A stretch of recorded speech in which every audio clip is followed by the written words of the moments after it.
This one has a lot of hair. This one has a normal amount of hair. It's Pat and Alex. This one was born in Raytown. This one lives in Raytown. They opened a store in the pandemic, and this is a show about it. Hustle and bustle, hustle and bustle, hustle and bustle. Here is the show. Oh, and welcome back to Hustle and Bustle. I am Pat. I'm Alex. What's up, dude? Ooh, it's a little bit of fall, a little taste of fall recently. Yeah, it's been a nice, crisp chill in the air. God, I hate that. However, time you ask how I am, I bring up the weather. Well, you're an old man now. Is that just... Well, you have some things you brought in for show and tell, I think accidentally, but there's a cucumber over there. No, I brought this out on purpose. Oh, okay. So this is the third cucumber from our garden outside. Yeah. First two, terrible. Okay. So I want to do a little on-air taste test of this. You just bite into the cucumber? I'll just crack it open. This is weird. Oh, my God. Okay. It smells great. It smells like a cucumber. It smells like a fresh cucumber. Tastes like a cucumber. I mean, not great because it's a cucumber. Well, hold on. I'll give it a 4.5 out of 10. I feel like it's not quite green enough. Like maybe it should we let it get greener? Well, so the first two, that's what I thought, and they just got worse. So you're thinking there's something wrong with the soil in there because of the roofing. It's the roofing. It's like very sandy in some portions, and then other parts it's like very compact soil and clay. I got to go in there and I guess I got to till it up. Probably put a bunch of compost down. Fuck that shit up. Yeah, but shit grows in it. It's just all not tasting great. There's some tomatoes that are ripe that I want to go pick and see how they taste, and one pepper. So 4.5 out of 10. That's how it is so far. That's why we're not selling vegetables at the moment, but we are selling house plants. Yeah. Okay. So I'll have a picture. So I started 125 cuttings of just pothos, just playing around, trying to get the process down. And I've started to pop them all. It's a lot of work. I've got about 30 of them potted up into these little pots. And then... Do you have them into like the ones that we thrifted and found? So I've got another 8 at home that I need to bring in that are just in, beautiful pots or unique pots. Cool. And then I've just got tons that I'm going to root up. And then when we find stuff, we can put them in there. Sick. But genuinely I could come tomorrow with like 100 plants. So we got to figure out something. We got to find some pots. Yeah. Is what I'm hearing. Yeah. And then maybe set up a place in the garage or something we probably just display them all in the garage, frankly, right now. Yeah. And we'll just get one of those lights and like hang it down or something. Yeah. Coming soon, house plants, gnarly gardens. House plants, mother. What else do we have coming up soon? We just did a gnarly market. Yeah. And went really well. Yeah. This might be the first one I enjoyed. In a while. Uh-huh. Yeah. I don't know that I'm super proud of my effort, or our effort, in the previous 2 to this one. Yeah. And this one was even, maybe not the most, but we came in with a good attitude and we did some good stuff down the stretch and it was fun. And we had great performers who were really good vibe. Yeah. Dude, genuinely, I've been blown away by everybody who's played so far. Yeah. I don't think I've been let down once. Yeah. I've been impressed. There's some local talent they've been coming from all over too. So we had someone drive from like the Lake of the Ozarks, Lebanon, which was Phantom Sam. Mm-hmm. Then we had Jamogi was here local, and then Justin Raja drove all the way from St. Louis. And he pulled out the didgeridoo and just started he was banging wild. that. It was wild. So he's a one-man band. And so you know how one-man bands do, they'll like play a little harmonica and then they'll put that on loop and then they'll play a little guitar and they'll put that on loop and then all of a sudden they're into their full song. He did that, but with a fucking didgeridoo and like bongos and all these like indigenous musical music. What do you call them? Instruments. Instruments, yeah. Jesus. Galactic Forest is his genre that he self-created. No, it was Galactic... Galactic Jungle. Galactic Jungle. We'll edit that out. Galactic Jungle. Galactic Jungle is a genre that he's self-named. Yeah, and he was sick. We sat down and talked to him. We interviewed all of the artists. That was super fun to get to talk to him. Yes. And we had fewer vendors, which I think may have been to our benefit, to everyone's benefit. Yes. And you just felt like we got to talk to him. We did a potluck afterwards. So like we broke bread with everybody, which was really nice. Which seems like a duh moment. Like why hadn't we been doing that with all of our gnarly markets? I know. It was like something we knew from the beginning. The first Right. It was like the first thing we tried to do to build community. Breaking bread and sharing wine. That's how you get a bunch of people to become a community. And we just didn't do it for you. Yeah.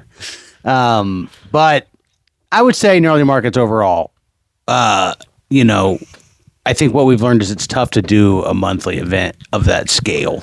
Well, first of all, it's hard to do a successful pop-up.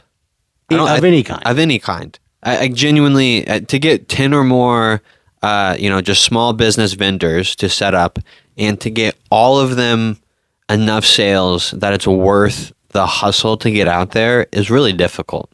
As people who started doing pop-ups, they're not easy. And especially when you get towards the last quarter of summer and you're still doing them, it's rough. And if you spend 6 hours getting there, popping up, waiting around and make $50-$60, that's not after gas and cost of everything. It is really disheartening. So it's a hard nut to crack. And so we're still kind of learning how to do that properly. And it's not easy to do, and it's tougher to do on a monthly basis. Yeah. And it's tough. Yeah, it's just that's a lot. It's a consistent. It's like a full-time work stream that you have to. It takes pumping. a lot of time to build pattern, people's pattern in their head. Oh, this is where an event is at this time, and we're gonna have to build that for Raytown itself, let alone our store. Well, which is kind of part of what we're trying to do. Yeah. But with Raytown Main Street, I've got to respond to April down the street from the pub who wants to talk about getting a meeting together for the organization committee. There's room for us to get with the other businesses, and we're in a position to do it. We just got to do a better job of it. And we're now the co-chairs of the organization committee for Raytown Main Street. So we can do a better job of creating a bugle, right? With the Raytown Main Street newsletter, we could have a quarterly newsletter to where all of our events are quarterly put out at 30 businesses in downtown Raytown. Yeah.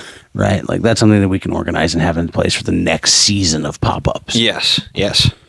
But all that to say, we have another big one coming up. Yeah. It's September 16th, and it's our last one, so we're going to swing big. And it's going to be adult recess is the theme because everyone's back in school. So adult recess, which means we are going to build a nice little tetherball. Tetherball, and we'll have Foursquare and Knockout. What's the other game that we play all the time? Probably get some dodgeball. Do you remember playing dodgeball in the main retail space? Yes, I do remember that. And that was a lot There's of fun. footage of that somewhere. Yeah. We'll have to find it. So it'll be a lot of fun. Come on out September 16th. I don't have the bands in front of me, but we're going to have 3 great live bands again, a bunch of great vendors. This one's going to run from 3 to 6, the potluck from 5 to 8. So, a nice long stretch of time to come out and hang out with us. Yeah, that'll be fun. It will be fun. I'm excited for that. And then we're Midnight Madness. We're thinking February, early February. We're going to get a meeting together really soon, but keep that on the front of your lobe. Midnight Madness is coming back in February. All right. What was I going to talk? 816 Day. Did you know that this was a thing? It kind of snuck up on me. Yeah, I've known about it for a while. I never know about it long enough or early enough. What do you think about this as a holiday or a thing? I like it. Okay. I don't know exactly what 816 encompasses, but I know we're a part of it, right? Kansas City, Missouri, I guess, or anybody in the 816 area code. I think it's cool. I think finding random excuses for communities to call themselves a community. Kansas City loves itself some Kansas City. That's true, and that could be toxic in some ways, but I don't. It's interesting. So I remember we have people that we know. I'd say buddies. And maybe I know him better than you, but our good friend Kevin Kelly, I was in his wedding party with them. Your shorts are so short, it's hard not to just keep looking down to see if your sack's coming out. Just to be honest, folks, a little BTS here in the studio. Yeah, you got some real, what's that coach, Michael Key, when he's got the coach with the short shorts. Oh, yeah. You know what I'm talking about? Thinking Will Ferrell in his a American Speedo. Yeah. What was I talking about before I got distracted? Now I feel self-conscious. Yeah, please. Yes, thank you. Like a lady. Please fold your legs like a lady. God damn it! I completely lost my train of thought. You got to help me get back to where I was.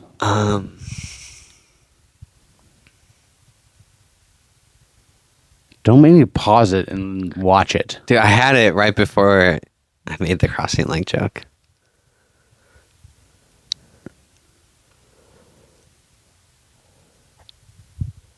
Oh, okay, all right. So I was talking about friends, mutual friends, Yes. chemicals. Anyways, they started this company called Normal Human, which interesting other thing that we learned about at the pop-up. Maybe learned about, I don't know what we know about it. But Normal Human, they started as a t-shirt company, and they kind of had a big explosion in 2014 when the Royals went on a World Series run. They had a couple Royals designs that exploded, and they did very well. Nice. And at the same time, like Boulevardia was becoming a thing at that same time frame, and they did very well at Boulevardia, and they did it with Kansas City tees, and it seemed like they thought they were on this wave of a short trend. I remember talking to those guys that it was going to end, like Kansas City t-shirts wouldn't last forever, that at some point in 2015 or 2016 or 2017, some point Kansas City tees will stop being a market. We'll get tired of it, we'll move on, and that it was a World Series driven thing. Yeah, we're fucking 10 years on. Made in KC, Rally House, like Sandlot Goods, Charlie Hustle. Like, how many brands now are living on selling Kansas City to itself? I mean, yeah, that's quite a few. I feel, but it's not an abnormal thing. Yes, it is. This does not exist in St. Louis, in Indianapolis, you can in go Minneapolis. Anywhere in the world, and you can see like a New York hat or a B for Boston. Like those are might be affiliated with sports, but like New York is a fashion. There's New York. Okay, so there you go. So you can put in the same category LA. New York. Okay, well, so yes, I don't know. I don't get bothered. I'm not bothered by it. I'm interested by it. I just remember really those guys. Like those guys predicted at the time that and they kind of bet on it because they kind of stopped making Kansas City apparel as much. Right? They kind of bent in another direction. I don't know if it was necessarily because it was a bet. It was maybe they didn't want to make as much Kansas City love related stuff. Yeah. But they went a different direction. And look. We've been in this business for 3 years, and one thing I've learned is before I got into starting a business is that I used to judge other people's businesses, sit there from the, as a man not in the arena and be like, why aren't you doing this? Why aren't you doing that? And look, I have so much empathy now, and I am so less judgmental about every company, so I don't want this next part to sound judgmental at all. But they pivoted and are now Glad Hand Studio, which they basically went from a B2C company where they were trying to sell a brand to people and print their own art and sell it to a consumer, to where they got really good at that process and those skills and have great design. And now they are B2B. So they sell to businesses, and, like people like us or the Kansas City Rugby Football Club or the church or anybody's trying to build a brand. A lot of people have gone to them. Boulevard uses them. Blip used to use them and maybe still does. I think Blip does a lot of their shit in-house now, but used to use them. So a lot of brands, they go to them for that, which kind of pivoted me to Clever Fools. At the pop-up, we were talking to some of the people that were popping up here about Clever Fools, which if you guys don't know what Clever Fools is, which you may or may not, I mean, it's a streetwear brand in Kansas City. Their shit, they started, I don't know their exact origin story, but I remember coming into consciousness with them, around COVID, maybe a little bit before, and you'd start to see their guerrilla marketing, which was like spray painted banners on like a yard right around like the downtown interchange on the highways where like a bazillion people would see it. Yeah. Then you started seeing their stickers all over the place. So if you were driving to the plaza or to Rockhurst through like Blue Parkway, you stopped at any of those stoplights, you'd see their stickers everywhere. So they did a really good job of guerrilla marketing. And then they did like $13 t-shirts, and we're killing it with $13 t-shirts. They're huge on social media. And I would say the most aspirational brand, short of like Charlie Hustle, I guess, to me is ascended that and left that in the stratosphere a little bit when you have a brick and mortar and maintain it on the plaza for so many years. Yeah. So I would say that they've kind of, left and gone to the big leagues. But if you look at like streetwear brands that you would aspire to that are like hustling from like a bootstrap perspective, or people, that we aspire to. Yeah. The Clever Fools is high on that end. They have now allegedly I know they've opened a B2C. So they were a true B2C, business to consumer, trying to do a brand and sell a streetwear company. Uh-huh. And now, and it looked like they were successful, but we were being told the other day at our Monarly Market that they're straight B2C, which we've engaged them and done one deal with them to get some, because we want to do some more embroidery of our thrift stuff. I just find that fascinating. I think they're B2B as well. You think they're staying B2? That is B2B. You think they're staying B2C though and selling direct to customer, like their own brand still? That's a good question. I don't know. I guess because those other dudes were alleging the other day that they're powering down Clever Fools and replacing it with Street Warehouse. Well, I mean, that makes sense to me. It does. I mean, I'm just saying. I gave two examples of entrepreneurs who are way further, by every metric more successful, and have been in the game for way longer than us, who have made that pivot from B2C to B2B. Yeah. I just find that interesting. Well, I would say both of those people, like, they stayed uniquely in clothing or whatever industry like they started with, whereas instead of digging for gold, they started selling the shovels and the picks for other people to dig gold. Yeah. But and kind of like ditching, or like not pumping up the brand that they started with as much and kind of forming a new one. Whereas like I see Gnarly Hustle, of course, like being bigger than what we started with and being like a multifaceted kind of thing. I don't know. Are you trying to compare it to like us and like I'm just generally, it was just an observation that just popped in my head as I was talking about that other shit. That I don't know. I guess I just immediately drew it to us. I don't know what that says about me. Yeah. But like I don't imagine us like forming and pumping up another brand, I guess. I don't either. I'm just suggesting that I thought it was interesting. That's all. Because we were talking about 816 and I went on that weird tangent. Mm-hmm. But those were the first guys I remember being like, yeah, I don't know. And they were just, it felt like a little jaded, like they were over it. Like sometimes, a band makes a really good song and it gets a hit and the band plays it so fucking much they don't like playing it anymore. Yeah. It was that kind of vibe. And I don't have that vibe, but I would say I have a high bar for Kansas City shit. Yeah. So like there's a lot of Kansas City shit that I hate. Okay, that makes a lot of sense. Yeah, that's true. There's a lot of garbage now that there's there. so much out there, like I've got a fucking high bar for any of it. If I'm gonna like it, it's got to be a pretty high bar. Just part of the reason why I don't want to get into that game. Yeah, that makes a lot of sense to me. It's saturated as fuck.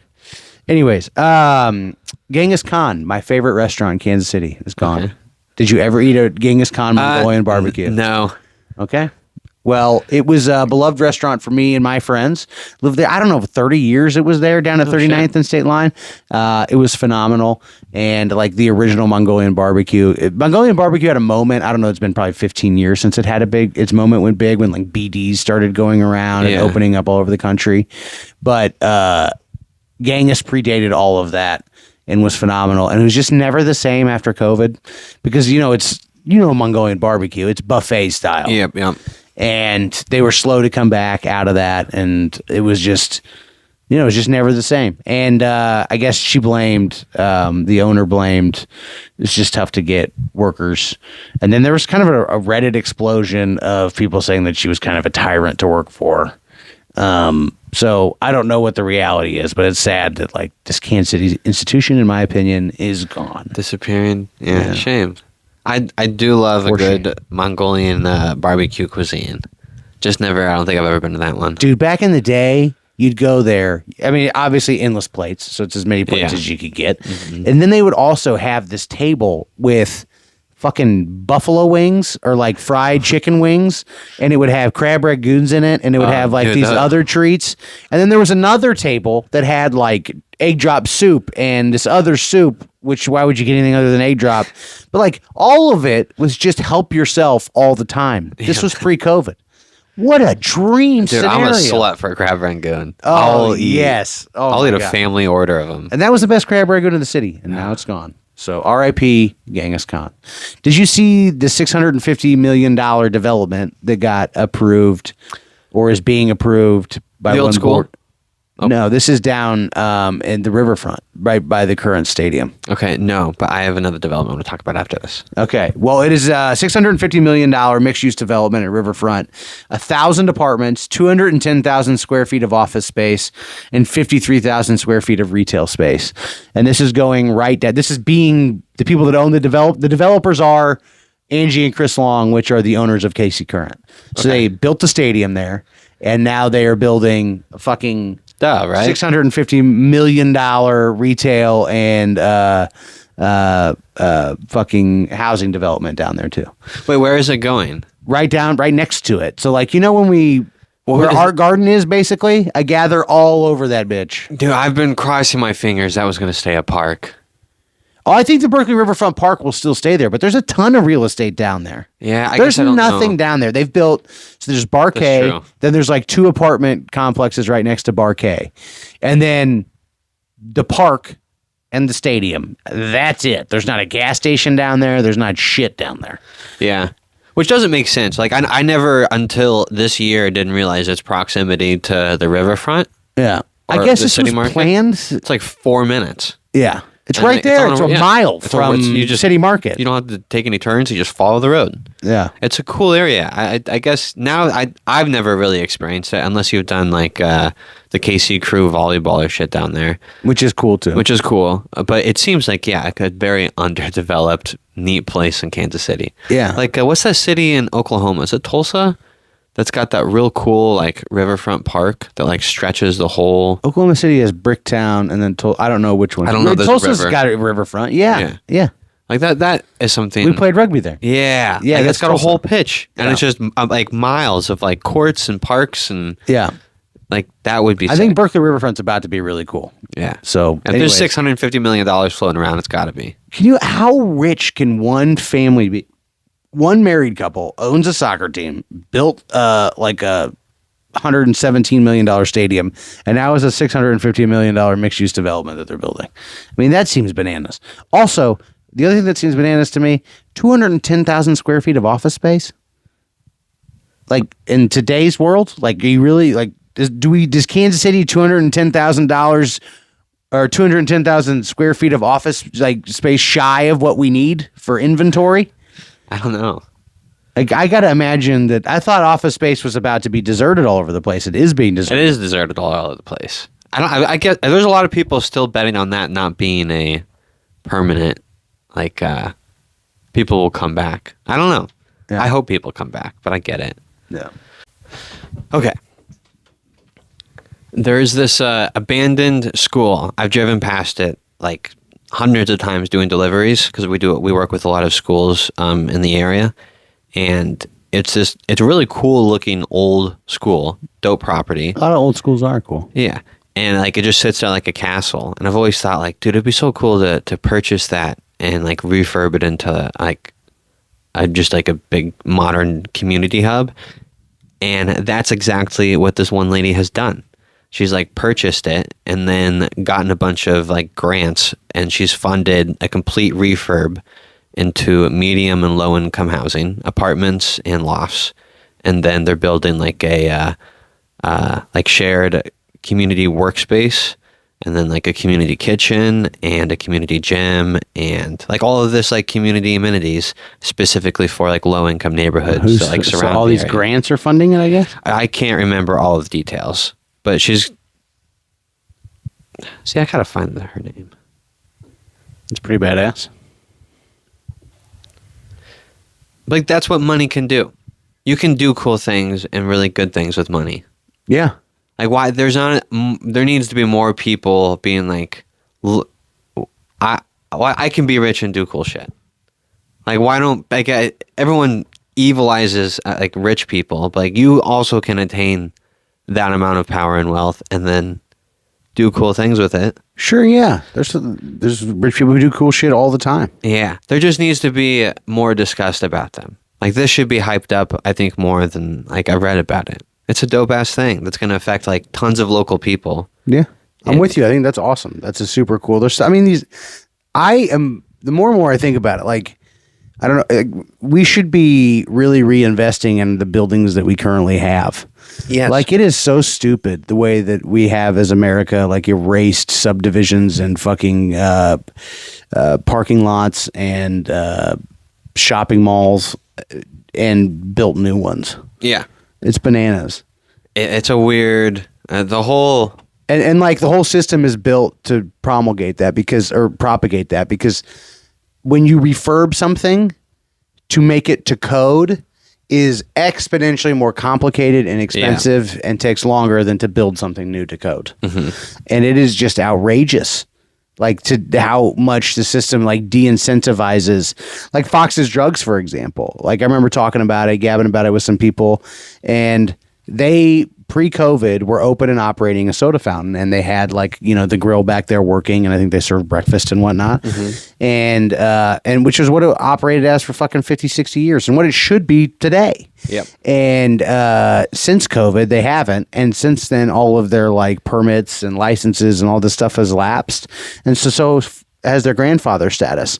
So like, I guess it's like it would be tens, if not hundreds of thousands of dollars in new kitchen equipment, new venting, new all this that would have to be done for them to simply reopen because they have lost their grandfather status. Yeah. So now there's this building that's like incredibly important to the community in downtown corridor here that is just like sitting there. Yeah, you'd have to be stupid or rich to be able to do anything with. It's like, there just needs to be a higher emphasis on pathways for people to do that. Yeah. I don't know. Because like old buildings are cool.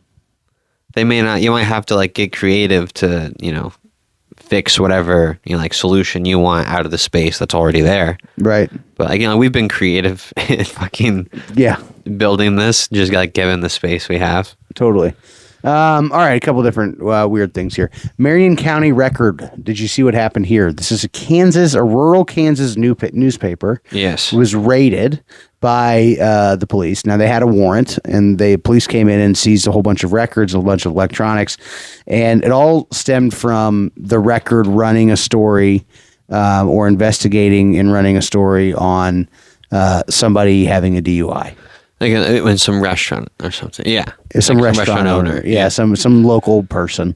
And so I guess as retribution or as punitive action, someone leveraged the power of the police department to do this. And it was all like pretty unprecedented and crazy that this was able to happen.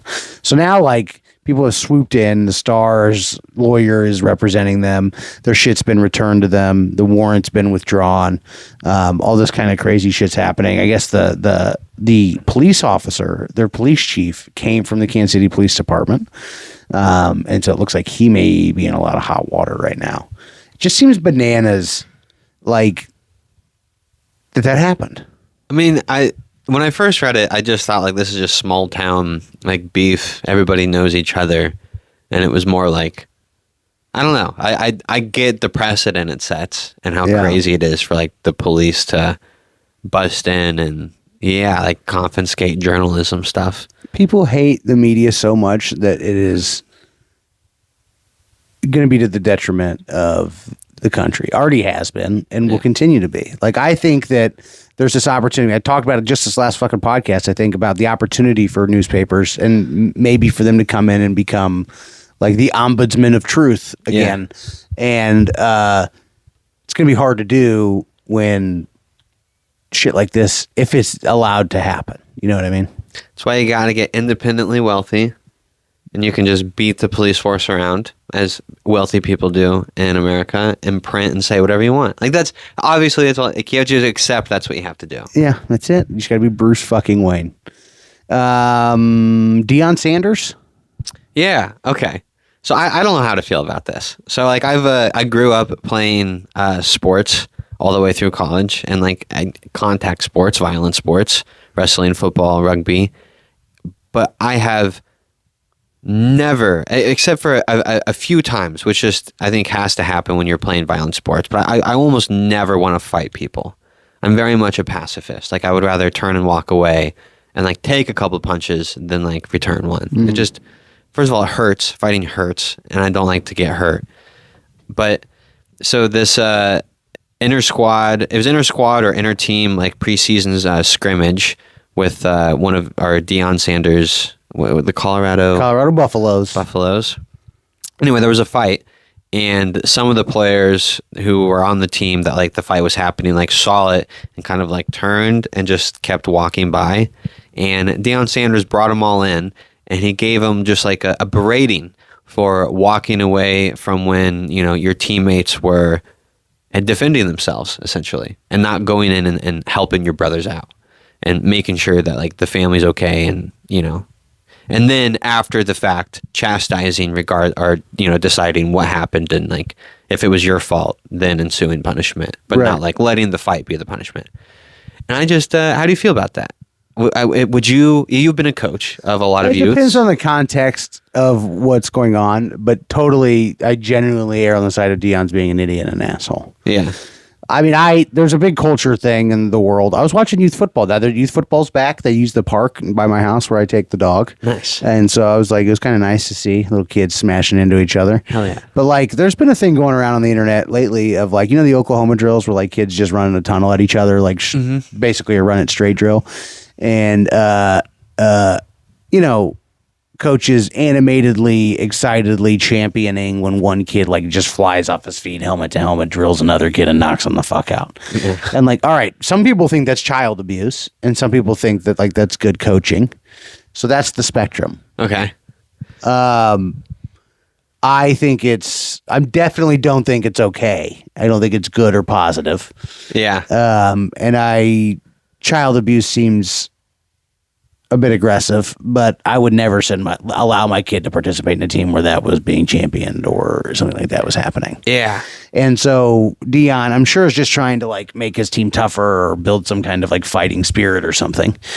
But I just don't think that's how you get the best out of people. And this boils down to Machiavellian meritocracy and Michael Jordan. Michael Jordan is considered the greatest winner of all fucking time. And that happened in the 90s when cable television exploded and was in everybody's fucking home. And more than ever, NBA was in people's homes ever than before. Like more than Magic and Larry Bird, more than anything, it was consumable and in people's faces. Yeah. And the explosion of ESPN. So he was created into this god. So everybody thinks Michael Jordan's this god, and then Michael Jordan's a giant prick. So the best, you be the best in the world at what you are ever, and then you hold everyone around you to a standard and drive them to be the best that they can possibly be by being a giant dick and just driving to the standard. Jack Welch is the same thing. Yeah. GE CEO. So this has become the way that we achieve. Now, Deion is of the generation that believes that is how you drive success. I am fervently against that. I don't think that's how you drive success. Yes. I think you drive success by having confident players who feel safe to like go for it and, you know, kill it for each other and leave it all out on the field and like be creative and just like try to swing as big as possible. So I think it's stupid from a coaching standpoint, and but some people think it's great. Yeah, I don't think it's great. I hate fighting to begin with. So like unless there was like some genuine malicious action and like somebody was defending themselves, I would probably always stay out of it. I had a middle school coach. All right, fleet ball was at Raytown Middle School was always the black kids versus the white kids. So it was the best black kids against the best white kids. I'm an offensive lineman. I tackle this kid, knock him on the ground. His name's John, and he gets up, and I could tell he's angry. Right, I blocked him. Right, I didn't tackle him. I'm offensive line. He's rushing around to get to the quarterback. I blocked him. You're not supposed to use your hands in fleet ball, so it's a foul on me. So I should not have done that. And then he gets up. And I'm like, don't start punching me in the face. Then he started punching me in the face. Hit me like 5 times in the face. I'm like just in shock. Don't know what to do. So instead of fight or flight, I just stood there and got punched in the face is what I did. Yeah. Then the coach comes over. The gym coach comes over, swoops him up, grabs him, runs him off. Then he comes and snatches me up and pushes me up against the wall and says, if you ever let racial epithet punch you in the face again and you don't kick his ass, I'm going to kick your ass. So, like, I don't know. Yeah. That wasn't Deion, but that was a public school football, wrestling, gym coach, teacher. Yeah, I certainly would. I don't know if I could bring up specifics, but I could probably relate to that with a few of my coaches as well. Yeah. And I don't know, it's interesting. Coaches, I guess, have a lot of. I'm thinking back, like they definitely impacted my life a lot. Even grade school, I can think of coaches who even now, if I were to closely analyze, probably model some aspect of their behavior. Well, just because sitting next to one right now. Yeah, that's true. We spend a lot of time with each other. But I could say that for certain, from my experience, for the vast majority of my coaching, I coached through my ego. I coached because I couldn't play, and I was better at coaching than playing, or so I thought I would be or potentially be. And a lot of times you're coaching through your own ego, and I think there's a lot of people that do that. And it wasn't until the last few years that I stopped doing that and realized that I was coaching to hang out with my friends, and that trying to be good at something was fun. But if we weren't having fun, then what the fuck were we doing? Yeah. Right. That I kind of got right sized, and it was when I was able to pull away from my ego and look at it and stare at it in the face, and then oh shit. Okay. All right. And changed my entire perspective. And I can say that now occasionally I fall into coaching with my ego again. But, I mean, it took me 10 years in coaching to get to that point. It's probably 8 of the 10 years, 7 of the 10 years I've been I was in coaching to do that. You know what I mean? How many people that just coach their kid in football or just coach high school or pee-wee or youth basketball, whatever sport, never don't reach that point? Yeah. No, I fucking, a lot of them. Right. Yeah. That's true. There's a lot of assholes out there. But so I have this debate with, well, I don't know if it's a debate, but discussion with my girlfriend a lot. I enjoy winning a lot. Mm-hmm. And I tie it closely to the amount of fun I have. Right. Winning and accomplishing, probably too much I attach to did I enjoy that day or did I enjoy that game? Yeah. And I don't know if I want to take that part. Is that you ego? Don't take it. The way that I have found a way to you can't take it away, because if winning isn't valued, then what's the fucking point of the game? Yeah. Right. So I totally. Well, the argument would be fun, enjoyment. Okay, I would argue that it is in the trying to win. This is where the fun is. So. Okay. I've talked about this before. You've probably heard it. I can't remember what's the fuck Ford versus Ferrari. Yeah. To me, that is the movie that perfectly encapsulates, if you're doing it right, what it looks like. Because at the end of that movie, they go and they lose. They lose the fucking big race, right? This giant world-changing race that they're supposed to win and not supposed to win, and this is the big whole goal of the fucking movie is win this car race. Yeah. And they lose the car race. And the next day they wake up and they're just as fucking excited to try to figure out how to win the car race the next year. Yeah. Right? So it's not like the world is over. They're worthless pieces of shit. They have no value in the world and they should kill themselves, or, everything is for naught because they lost this thing. That's when you value the outcome over the process. That's the wrong side of things. But when you wake up the next day excited to keep playing the fucking game, that's the stake. There has to be stakes in it. There has to be skin in it. Wins and losses have to matter. Yeah. And so it's trying really hard to win is what makes it fun. Okay. That makes a lot of sense. So it's like shared sacrifice. Okay, every team has to build off of shared sacrifice. Preseason training camp, the Chiefs are in it right now. The team will be better and more congealed and operate better because they went through shared sacrifice and did shit they didn't want to do, and they did it together. 100%. So, in just everyone saying, all right, we're going to go for this goal. Everyone put your hearts in this basket. Let's be vulnerable towards this goal. And then trying really hard at that goal and stating that that's what your goal is publicly, kind of like what we're doing with the business. Yeah. That right there, and trying to win really, really hard is the part that gets you all in and should make it fun. Whether or not you win at the end of the day shouldn't destroy all of that fun or the good things that you got out of that. That makes sense. The St. Louis Bombers are a bunch of dudes that we know, right? And they just went to Nationals, Club 7's Nationals, and they got second and lost by 2 points. Should they feel like their entire season is wasted, that all the laughs and like, because the last 14 minutes of the season, they were -2 points instead of +2 points? Okay, so yeah, I'm going to interrupt you. Like, I would be upset. I would be really upset. And I would be even more upset if someone on my team wasn't upset. Mm-hmm. So, like, is that a negative trait? No, I think that means that we're... Like, are they more enlightened than me, or did they not care enough? Like, that's how I would portray it. I would say that in the moment you're going to feel it and it's going to hurt, right? Like, but when you look back on it, you get the net value of it. I've been away from... I never won anything in rugby, okay? Fucking anything as a player, all right? But I can look back on my fucking career, and not only can I tell you how great I was or how good my team was, I could only do any of it with a smile. Yeah. Like the most miserable games with weather where you wanted to quit, you're like, why am I doing this? You now look back and you laugh on and are proud to have partook in them. Yeah, that makes sense. So at the end of the day, like, I think, I don't know, I'm not going to make some bombastic claim, but like, a lot of it, what we're doing is just banking fucking memories so you can talk about and think about and remember them, because looking back is a lot of fun. Yeah, well, that's all you can do eventually. 'Cause you sit in a chair and you stare at the ceiling and you think that was fun. Yeah. And then you die. But like, if we just said that what we were doing here was for fun, okay? Like, as a business, there's a lot of people that do that. Yeah. If we would have started an early hustle and said, what would that look like? We're doing this for fun. We would have just kept popping up. We would have looked a lot like that thrift shop down the road, or 20 of the other vendors or brands that we've heard of, or logos that we've seen that no longer exist. That wouldn't have, I couldn't, because like that's not fun to me. Like we are not built like that, because I think we were practiced in the process. I get what you're saying. Teamship and how to doing it go for something. The pleasure. And like avoiding like the things that are difficult, right? So like just focusing on the pleasure. We would just.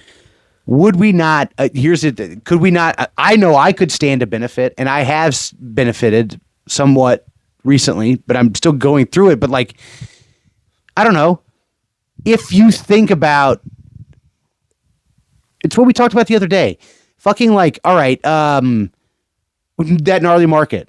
Okay, I didn't want. Part of it was I'm not going to feel like a piece of shit this gnarly market, no matter how many people show up or don't show up, if it's a positive day or if it's not a positive day.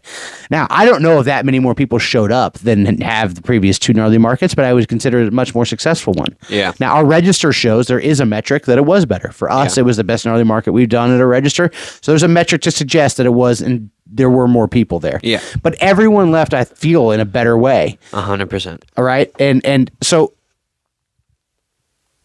part of that was like, I'm not going to allow myself to like go into this gnarly market as though it's a game, and at the end of it feel as though we've won or lost, and then do like I always do. Yeah. Go in the tank if we lose and feel shitty about myself. I just decided before that day I'm not going to do that, and that allowed me to like have the fucking pressure off my chest to walk around and not like look at everybody else like they're judging me and I'm losing points or scoring points towards that win. Yeah. But to just try to put out a positive vibe and have a smile because I want to have a good day. Yeah. And that made that day a better fucking end result. Okay. So if every fucking thing we do feels like it's the play that could be the winner, lead to a win or a loss existentially, we're going to walk around like and play tighter and everything's going to suck more. Yeah.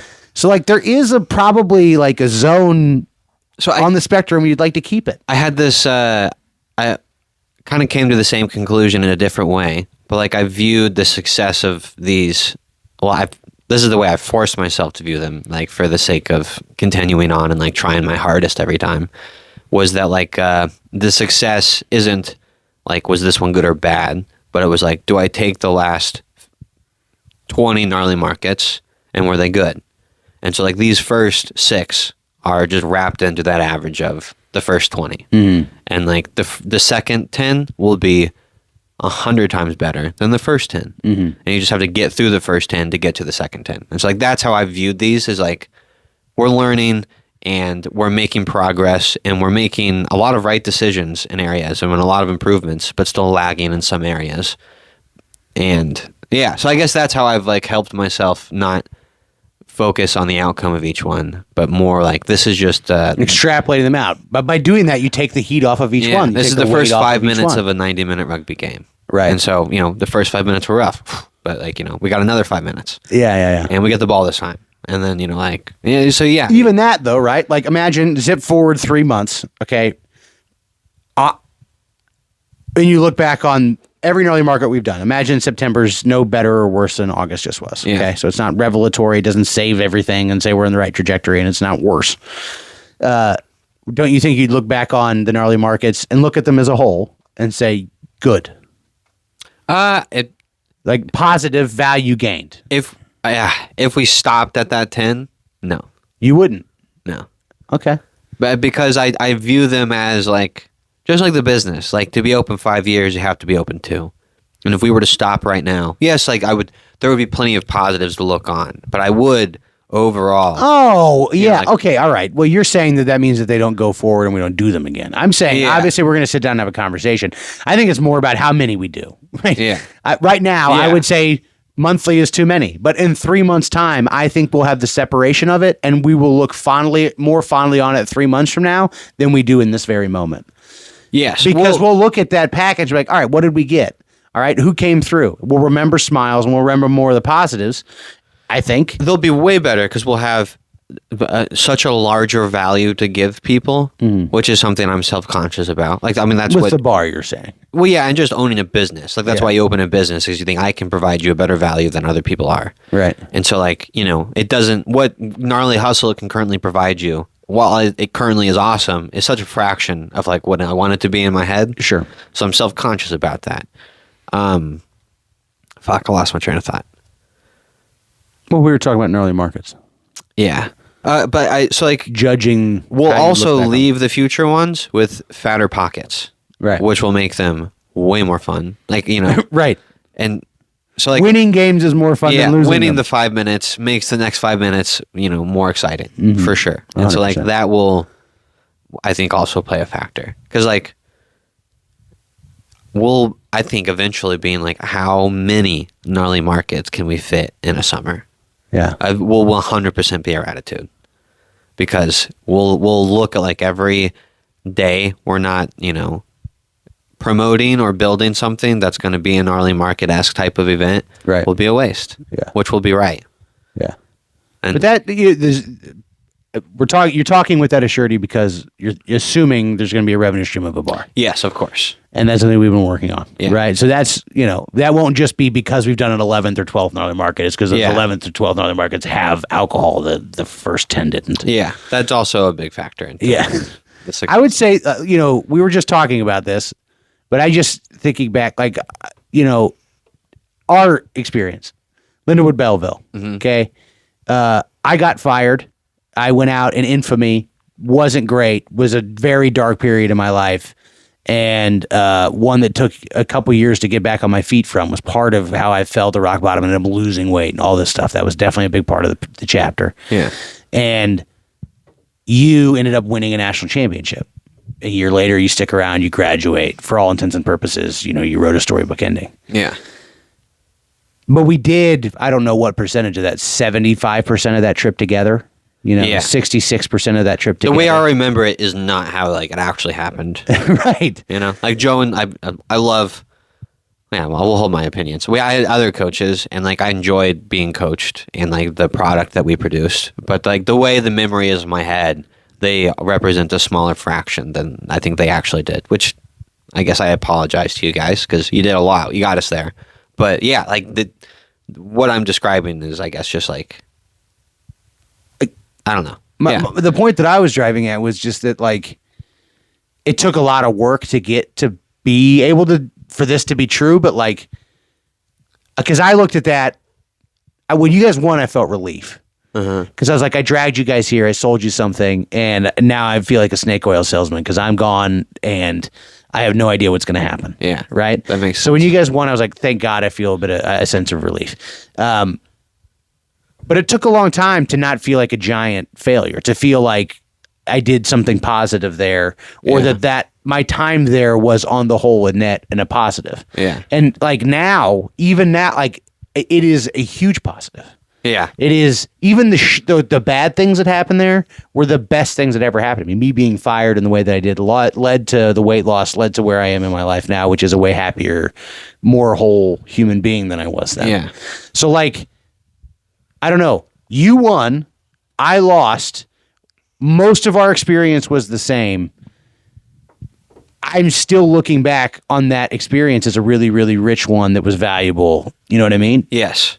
But it was the fact that we both tried to, like, if I didn't try to win and I just got fired a year and a half in because I didn't fucking do my job very well. Yeah. You know what I'm saying? That would have been a whole different story. Yeah. Like, I think it's the being vulnerable and committing yourself to something and trying that matters. And then whether or not you win shouldn't dictate whether or not it's a success. Doesn't matter given enough time. Yeah.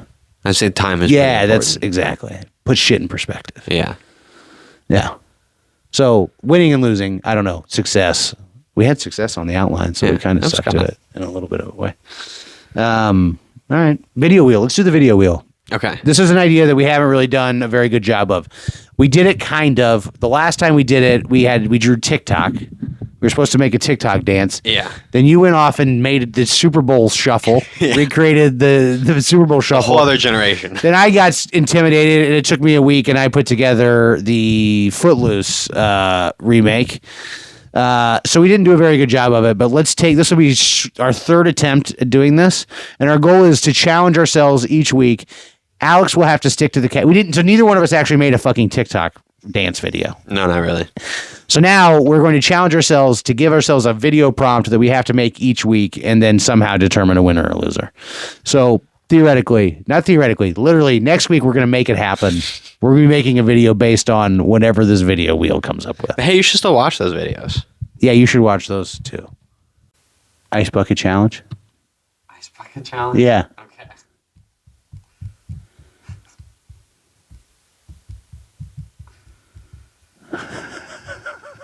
Should we just make our old challenges?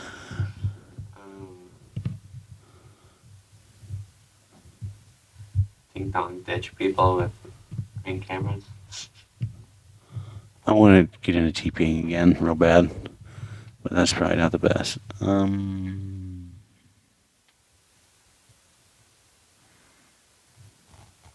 Trick shot video.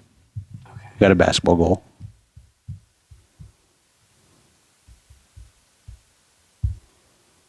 Okay.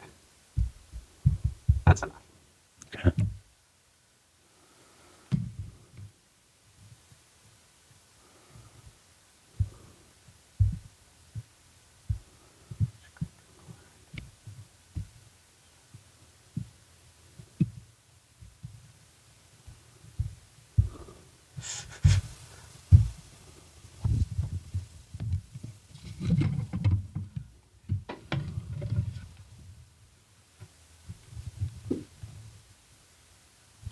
You screen record it?